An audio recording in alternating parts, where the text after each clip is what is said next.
Do not turn away from this hour. What is reaching you now did not arrive by chance, and it is not one more noise in a loud day. I am your God, and I am the one speaking. Hear me before anything else happens. Something is moving toward you. It is close. It is not a vague shadow you can push to the back of your mind, and it is not sitting far off in some distant year. It is near enough that I am speaking now instead of later. I would not lift my voice like this over something small. I am not telling you this to frighten you. Fear has never been the way I lead. But a person who has been warned walks through a door differently than a person who walks in blind. You are being warned. Take that as kindness, because kindness is exactly what it is. You felt something today, a tightness you could not name, a moment where the room seemed to hold still and you told yourself it was nothing. It was not nothing. That awareness was mine, setting you on purpose, and you were right to notice it. You have learned to talk yourself out of that feeling. You call it nerves. You call it too much thinking. You were taught to push past the quiet in you and keep moving because stopping feels like weakness to you. Today, I'm asking you to stop. Not for long, just long enough to hear me. Long ago, I woke a man in the night while a young child slept close by. I told him to rise and go, and I did not explain the whole picture to him. He did not argue with me. He did not wait for morning to weigh it out. He got up in the dark, and because he got up, the one he was guarding lived. That is how I often move. I speak before the harm, not after it. I give the instruction while there is still time to follow it, and the warning almost always sounds smaller than the thing it is protecting you from. That is why so many set it aside and keep walking. I am not putting a riddle in front of you. I am telling you plainly that in the space just ahead of you, there is a moment that will ask something of you. It may come as a decision. It may come as a conversation. It may come as one sentence you are tempted to speak. How you meet it will matter more than you know. You have already been through hard seasons. You know what it is to be handled roughly by life. So hear me clearly. This is not that I am not bringing punishment to your door. I am bringing you understanding ahead of time so that you are not standing in the middle of something before you know what it is. You are not being set up to fail. I do not lay traps for the ones I love. What is ahead is not a test I built to catch you out. It is a place in the road where the ground is uneven, and I have chosen to walk it beside you rather than leave you to walk it alone. I know how tired you are. That is part of why I'm speaking now. Weariness dulls the ear. When someone has been carrying weight for a long stretch of road, they stop listening closely and start moving out of habit. Habit is exactly what will fail you in the hour ahead. So let me sharpen you, not with alarm, with attention. Slow your breathing. Let your shoulders come down. Let the noise in your head settle until you can hear the one voice underneath all of it. That voice has been with you longer than any other, and it has never once lied to you. There is something else you need to understand. This warning is not only about avoiding harm. There is something good already growing in your life right now. It is young. It is not sturdy yet. And what is coming has the ability to press against it. You may not even be able to name that good thing yet. A door that has begun to move on its hinges. Something bruised that has begun to knit back together. I hope you have not spoken out loud because saying it felt dangerous. I see it. I planted it. And I am not willing to lose it to one careless minute. So my instruction to you is not complicated, my beloved. Stay awake, stay slow, stay close to me. Those three things will carry you through what is coming. With everything I have given you still whole in your hands, I have never left you to work your life out on your own strength. And I am not starting today. I am already ahead of you on this road. I have seen the turn you have not reached yet. Nothing about what is coming surprises me, and nothing about it is larger than my hand. Understand what kind of God is speaking to you. I am not one who stands at a great distance and remarks on your troubles. I come near. I involve myself. I interrupt. When my people were walking toward a cliff they could not see, I have stopped them in the road, and I have never once apologized for the interruption. Some who hear my voice want a full map. They want every detail spelled out before they will slow down. I rarely work that way, and there is a reason. If I gave you the whole picture, you would lean on the picture. I want you leaning on me. So I give you enough light for the next step, and I ask you to trust the hand holding the lamp. Right now, in the quiet of this moment, let something in you agree with me. Not with your mind first, with your spirit. Let the part of you that has always known my voice say yes before your reasoning catches up. That agreement is the doorway through which everything else I have to say will come. Say amen out loud if you believe my voice is reaching you right now. Now, let me tell you what to look for, because you are expecting the wrong shape. You are bracing for something loud. You are picturing a disaster with a clear announcement in front of it. That is not usually how trouble arrives. Real danger rarely knocks. It walks in wearing ordinary clothes at an ordinary hour. In the middle of an ordinary conversation, what is coming toward you will look normal. It may even look good. It may look like relief, or like an answer, or like a door finally opening after a long stretch of closed ones. That is what makes it difficult. You have been waiting so long for something to open that you may not stop to ask who is holding the handle. Hear a story from my own record, because I want you to see this clearly. When my people crossed into the land, I promised them a group came to meet them. Their sandals were worn through, their bread was dry and crumbling, their clothing hung in patches. They said they had traveled from a country far away, and everything about them supported the claim. My people looked at the worn sandals. They looked at the old bread. It all made sense to their eyes. So they made an agreement with these travelers and bound themselves to it. And my word records the reason it went wrong in one short line. They did not ask me. That is the whole of it. They did not ask me. Not because they were rebellious, not because they hated me. Because the evidence looked so obvious that asking felt unnecessary. The sandals were worn. What more was there to know? The neighbors were not from far away at all. They lived a short walk from the camp.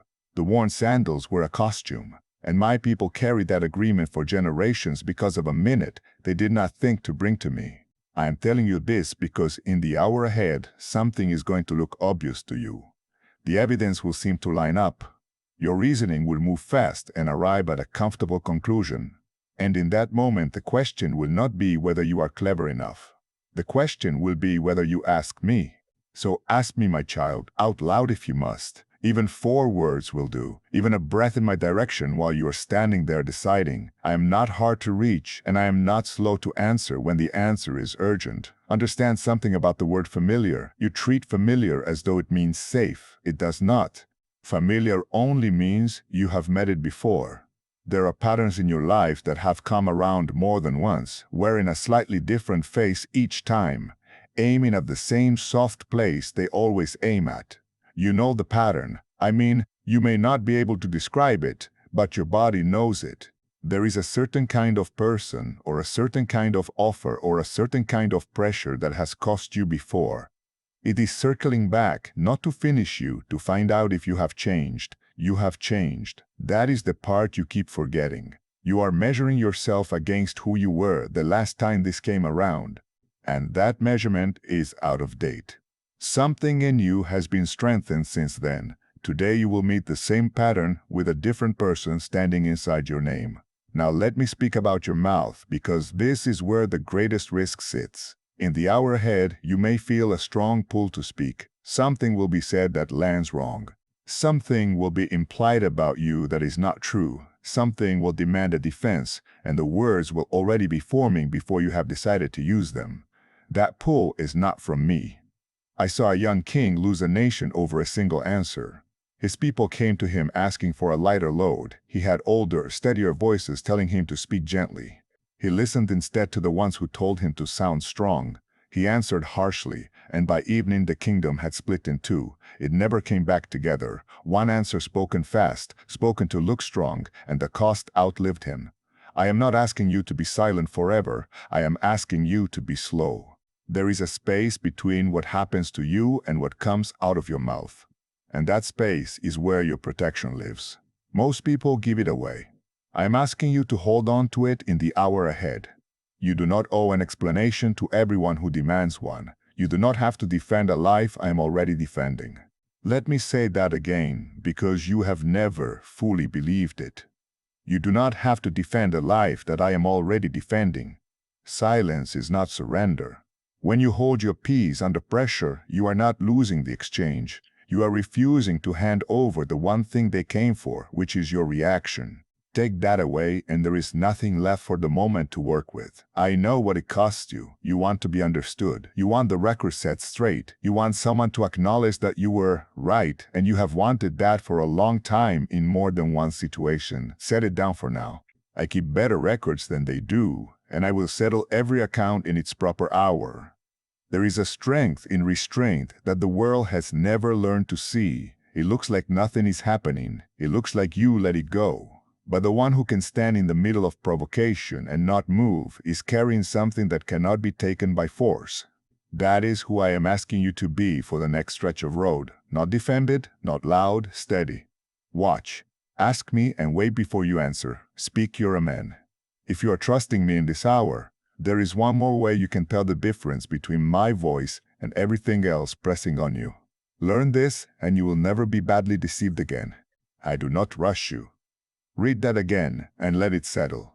I have called you many things and asked many things of you, but I have never stood over you demanding an answer this second. When something is pushing you to decide right now, before you have thought, before you have prayed, before you have slept on it, that pressure did not come from my throne. Urgency and clarity are not the same thing. Urgency makes your chest tight and your thinking narrow. Clarity does the opposite. When I make something plain to you, the room gets wider, not smaller. You can breathe. You may still be uncertain about the outcome, but you are not frantic about the next step. So use that as your measure. If the pressure is squeezing you, step back from it. Whatever is real will still be there when you have prayed. Anything that cannot survive one honest pause was never meant for your hands. My child, I am asking you to place a portion of what you have, something of real weight, upon the altar of this work, as gold laid on the scales of this calling. Let it be a seed sown into deep water, an offering set on stone, not held back in fear. This is proof that your trust rests in my hand to provide, and that your heart no longer clings to lack.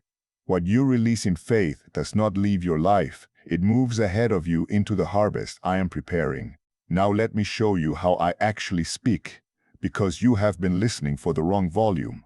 There was a prophet of mine who ran until he could not run anymore, and then he asked to die. He was worn down to the bone. I brought him to a mountain and told him to stand there because I was going to pass by. A wind came first strong enough to break rock. I was not in the wind. Then the ground shook underneath him. I was not in the earthquake. Then fire came through. I was not in the fire. And after all of it, when everything loud had exhausted itself, there was a low whisper. That was me. He had to cover his face to hear it. Think about that. The most dramatic display he had ever witnessed was the part where I was not speaking. The whisper was where I was. That is what is happening in you. You have been waiting for me to arrive with force. And while you were waiting for the earthquake, I have been speaking underneath your ribs in a voice so quiet you keep dismissing it. The signal you have been ignoring is the one you have been asking for. I want you to notice something about how I built you. There is a knowing in you that runs ahead of your reasoning. Your mind puts things together with evidence and argument. Your spirit does not need the argument. It arrives first, and it arrives without proof. And it is right far more often than you allow it to be. When those two disagree, you almost always side with your mind. You do it because your mind can explain itself and your spirit cannot. But an explanation is not the same as truth. Your mind can build a reasonable case for a thing that will cost you dearly. Your spirit will simply say no and offer you nothing to hold up in court. Side with your spirit. It is the older witness, and it is closer to me. Let me tell you about a man who was traveling a road he should not have been on. His animal stopped in the path and would not move. He struck it. It moved again, and then it pressed him against a wall. He struck it again. The third time it simply lay down beneath him, and he was furious. He could not see what the animal saw. There was a messenger of mine standing in that road with a drawn blade. The stubbornness he was beating was the only thing keeping him alive. His anger was aimed at his own rescue. You have done this. There have been times when something in you refused to go forward, and you forced it. You called yourself afraid. You called yourself unspiritual. You pushed through the resistance because pushing through is what you have been praised for your whole life. Hear me. Some of that resistance was me, not all of it. Fear is real and fear lies. But there is a difference between the fear that shrinks your world and the quiet refusal that plants its feet. And by now you have felt both often enough to tell them apart. In the hour ahead, if something in you plants its feet, do not beat it into motion. Stop. Ask me what is standing in the road. I will tell you. I am not in the habit of hiding my reasons from someone who genuinely wants to know them. And if I do not answer immediately, that silence is an answer too. It means the wait. Waiting is not nothing. Waiting is an action, and it is often the strongest one available to you. You have spent years believing that being still meant being passive. It never did. Standing still while everything around you is moving takes more strength than moving does. Anyone can be swept along. Only someone anchored can hold position. You are anchored. I set that anchor myself deeper than you can see from where you stand. That is why the pressure of this hour will move things around you without moving you. I told you there is something good already forming in your life. I want to spend time on that now because protecting it is half the reason I am speaking. You have been so focused on what is wrong that you have not accounted for what is right. Something has begun. It is quiet. It has not produced results you can point to yet, and because you cannot point to it, you have not been guarding it. Here is how new things work in my hands. They start small and they start hidden. A grain goes into the ground and disappears. For a stretch of time, there is nothing to see. And anyone judging by appearance would say nothing is happening. That is exactly when the most is happening. Do not despise the small beginning. You have a habit of doing that. If a thing does not arrive fully grown, you assume it is not from me. But nothing I have ever built arrived fully grown. Everything I make comes up from underneath. Let me tell you about a woman who was out of options. Her household was in debt, and the collectors were coming for the two people she loved most. She had nothing left in the house but a single small jar with a little oil in it. I told her through my prophet to borrow every empty vessel she could find, not a few, everyone. Then she was told to go inside her own house, shut the door behind her, and pour. Notice the door. She was told to shut it. What happened next was not for the street to see.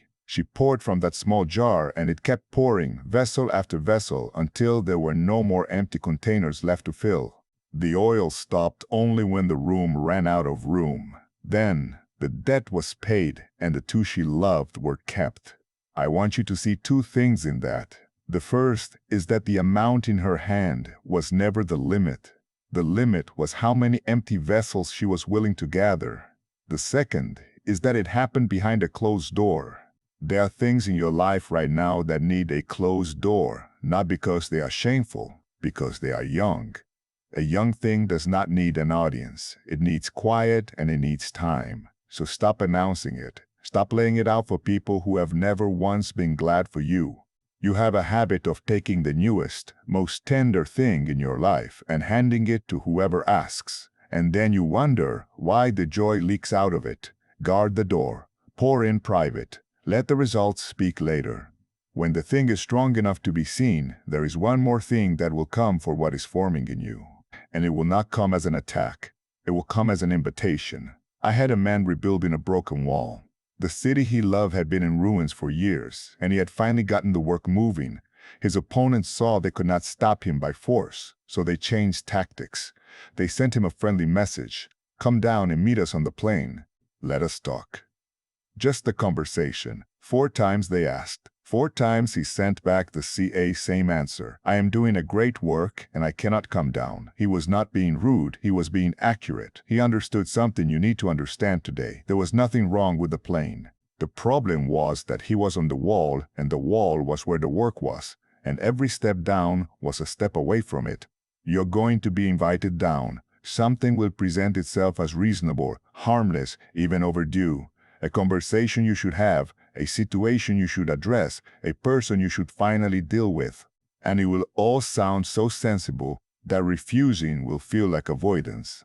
Ask one question: does this take me up or does it take me down? Not whether it is fair, not whether they deserve an answer, whether it moves you toward the work I have given you or away from it. You do not have to attend every meeting you are called to. You do not have to answer every accusation. You do not have to descend to the level of every argument in order to prove that you could have won it. Stay on the wall. I know this is hard for you because you were raised to be reachable. You answer, you show up, you explain.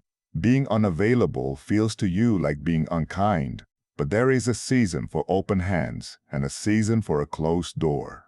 And I am telling you plainly which season you are in. The ones who love you will still be there when the wall is finished. The ones who only wanted you off the wall will lose interest, and their leaving will teach you something you needed to learn anyway.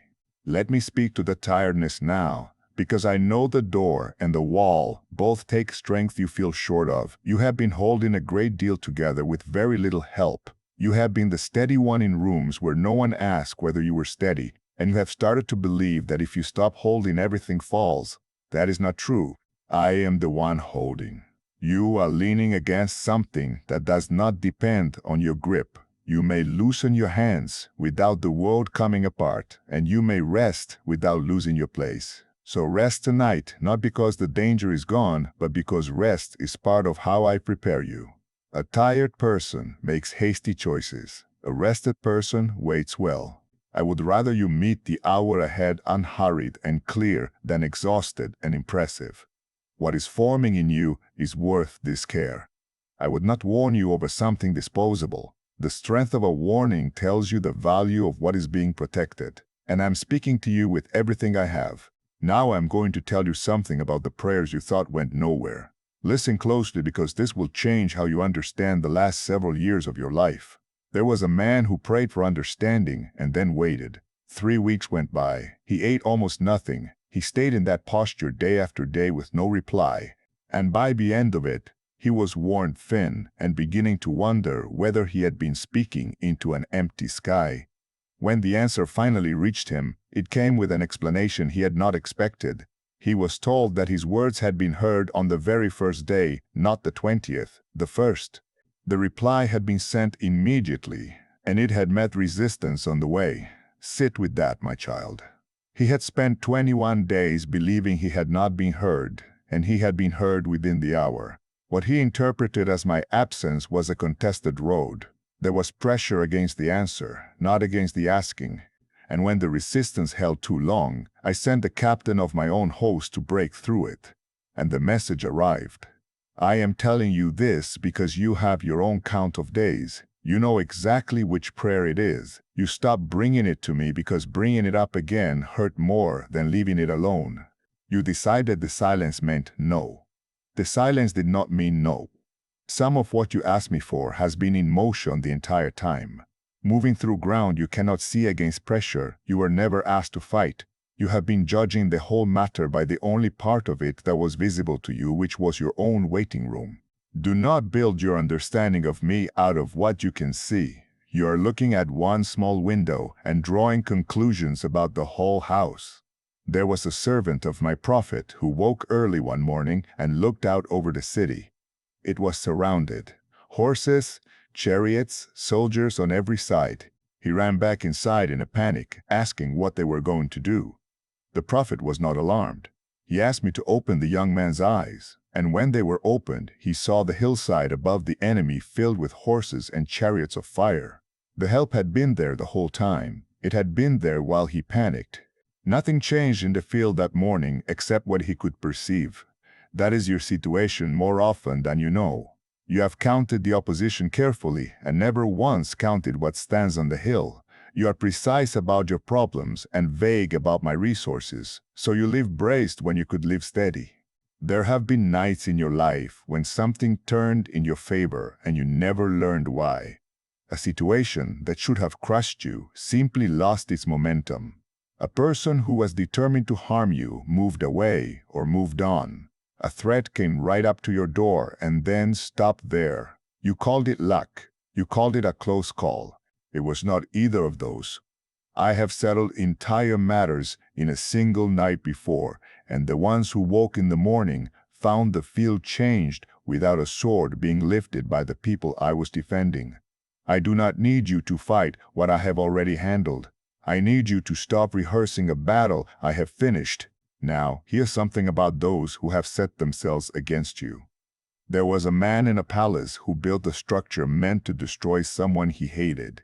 He measured it. He had it made high enough that the whole city would see it.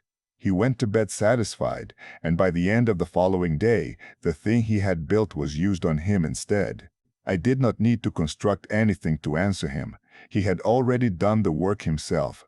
That is very often how it goes. Malice is a poor builder. Given enough time, it collapses inward on the one who made it. And I do not have to lift a hand to arrange that, so take your attention off them. You have given years of thought to people who no longer deserve a single minute of it. You have argued with them in your head, won speeches you will never deliver, and rehearsed old wounds until you knew them by heart. All of that is time taken out of your one life and handed to someone who does not even know they have it. I will handle them. I am better at it than you are, and I am not emotional about it. And there is something else harder to hear, but truer than anything you have believed about your past. What was aimed at your harm has not stayed harmful. I have taken more than one act of cruelty and made it the exact door through which the person walked into their purpose. Think of the young man sold by his own household and carried to a foreign country in chains. Years later, he stood in front of the same people with power to end them. And he told them plainly that what they intended for harm, I intended for good. He did not pretend it was not cruel. He named it as cruelty and then told them what I had done with it. I'm not asking you to call your wounds a blessing. They were not. I am telling you that I am able to take what was done to you and set it to work for a purpose those people never imagined and would not have chosen. That is not the same as excusing them. It is bigger than that. So stand where you are and stop carrying the weight of your own defense. The road ahead of you has been walked already by me. The resistance you cannot see is being handled by hands stronger than yours. And the hour that is coming has no power to take from you what I have decided to keep. Let your amen be heard if your faith is still standing. Now let me tell you what happens on the other side of this hour. Because there is another side, and you will reach it. The pressure will ease.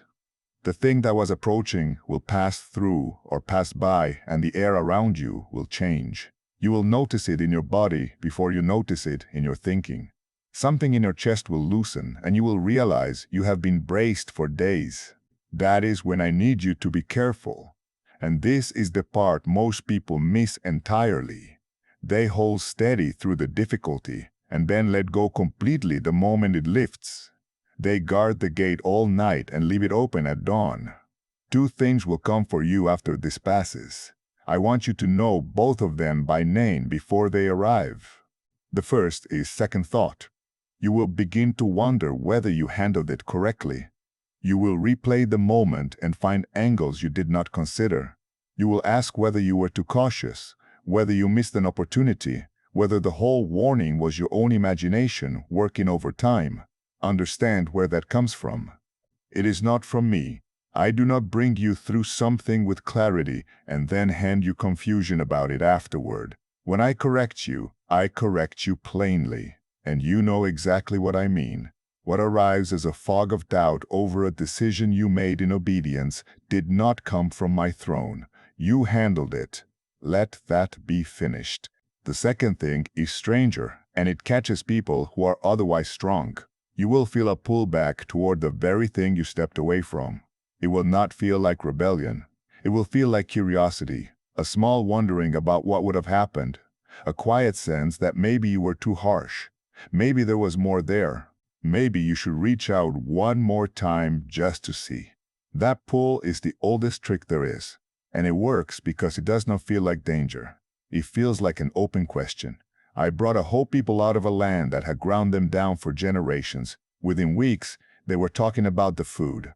They remembered cucumbers and melons and onions and garlic. They spoke about that place with something close to longing, and they had wept there their entire lives. That is what familiarity does to memory. It edits, It keeps the taste and deletes the chains. So when your mind starts serving up a warm version of something that cost you dearly, know what is happening. You are not remembering.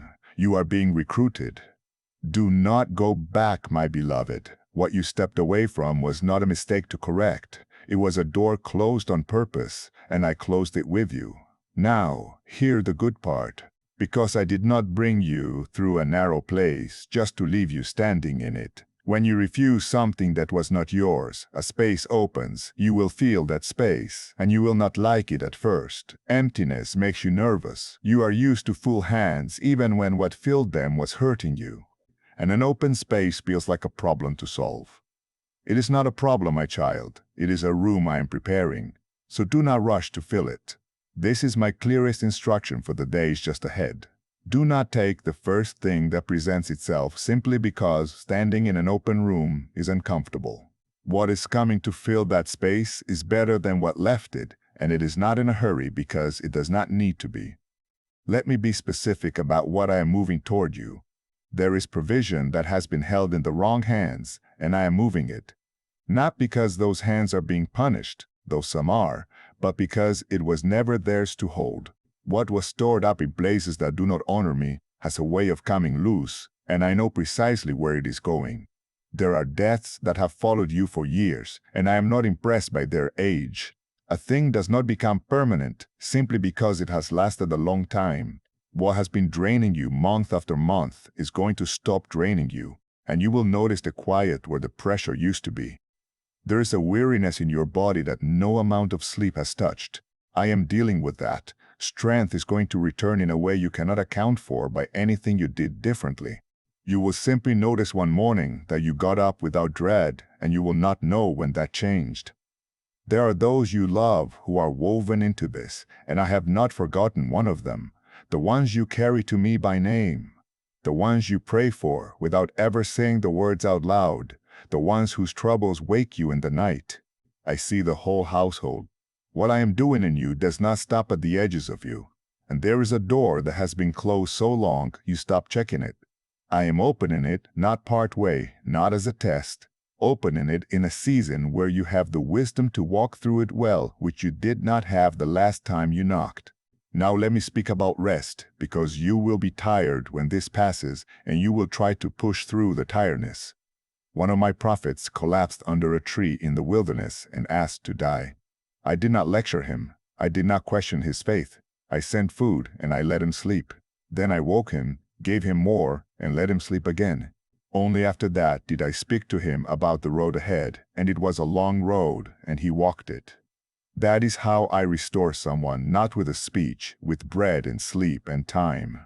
So when this pressure lifts, eat something and rest and let me handle the rest of it. You are not lazy for needing that. You are a living thing, and living things recover. I am not finished with you. This hour is not the summit of your life. It is a narrow section of a much longer road, and what you learn passing through it will serve you for years. There is a reason this is happening now, and it is larger than the hour itself. I want you to understand it before I finish. You are being sharpened for something. The awareness I am asking of you today is not a one-time requirement for one difficult afternoon. It is a skill, and I am teaching it to you now because you are going to need it later, in a season where more depends on your judgment than depends on it today.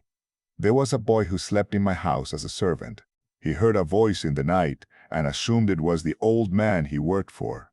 He got up, went to him, and was sent back to bed. It happened again and again. 3 times he heard me, and 3 times he ran to a human being.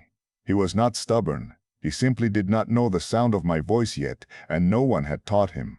Finally, the old man understood what was happening and told the boy what to say. So when I called the 4th time, the boy answered, "Speak, for I am listening."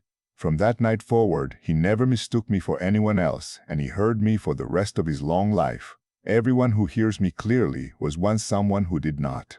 There was a stretch of years where you were running to the wrong doors with my voice in your ears. Those years were not wasted. That was how you learned the difference. And today when I speak, you may argue with it, but I want to show you one more thing because it tells you what kind of God has been arranging your steps. There was a man praying on a rooftop in the middle of the day, and I gave him something to see that unsettled everything he had been taught. At the same hour in another town, a foreign officer who had never belonged to my people was also praying, and I spoke to him too. Neither knew about the other. Then I moved them toward each other, messengers on the road, an invitation, a house full of people waiting. And when the two finally stood face to face, the man from the rooftop said the thing I had brought him there to understand, that I show no partiality, that there is no one outside the reach of what I am doing. Two people, two separate roads, one intention holding both ends. That is how I work, and that is how you came to be hearing my voice on this particular day. You have wondered whether you count, whether the general goodness you believe about me applies to your specific life, in your specific circumstances, with your specific history. It does. There is no category of person I attend to more carefully than you. There is no line you fell behind. And here is what I am doing with the discernment I am building in you. I am not making you cautious. I am making you useful. There was a moment in one of my prophet's lives where he stood in my presence and heard me ask a question aloud. Whom shall I send? Who will go for us? He was not chosen for being flawless. He had just admitted he was not. He answered anyway, here I am. Send me. That question is still being asked, and you are in the room when it is asked. What you are learning in this narrow hour, the pausing, the asking, the refusing to be hurried, is not only for your own protection. There are people around you who are about to walk into decisions with no one to steady them, and you are going to be the steady one. You know how it feels to be unwed. That is exactly why you will recognize it in someone else's face. What you are passing through is making you the person you needed when no one was there. So carry this forward, not as fear, as attention. When something feels rushed, slow it down. When something feels unclear, wait for it to clear. When something feels wrong, step back from it and ask me. Those 3 habits will save you from more trouble in your remaining years than any strategy you could devise. Now receive what I am placing on you. I set a covering over your comings and goings. Let the plans made against you fall apart in their own hands. Let the pressure that has followed you lose its grip and lose interest. Let doors open in front of you before you have to knock twice. Let provision find you from directions you never expected.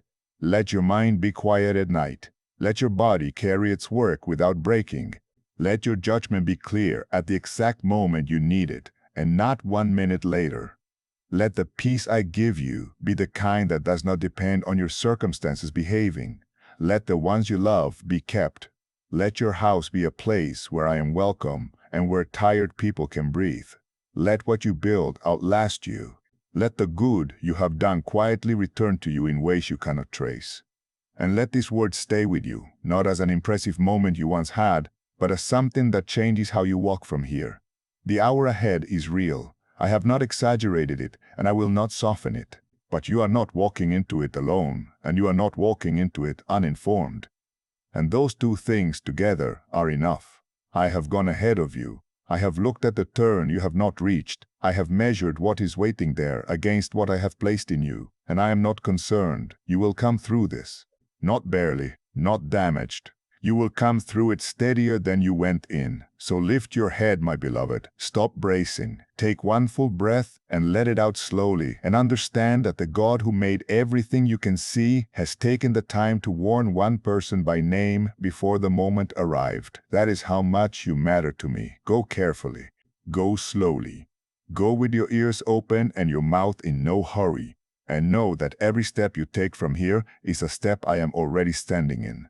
There is one more thing I would place in your hands before this hour arrives.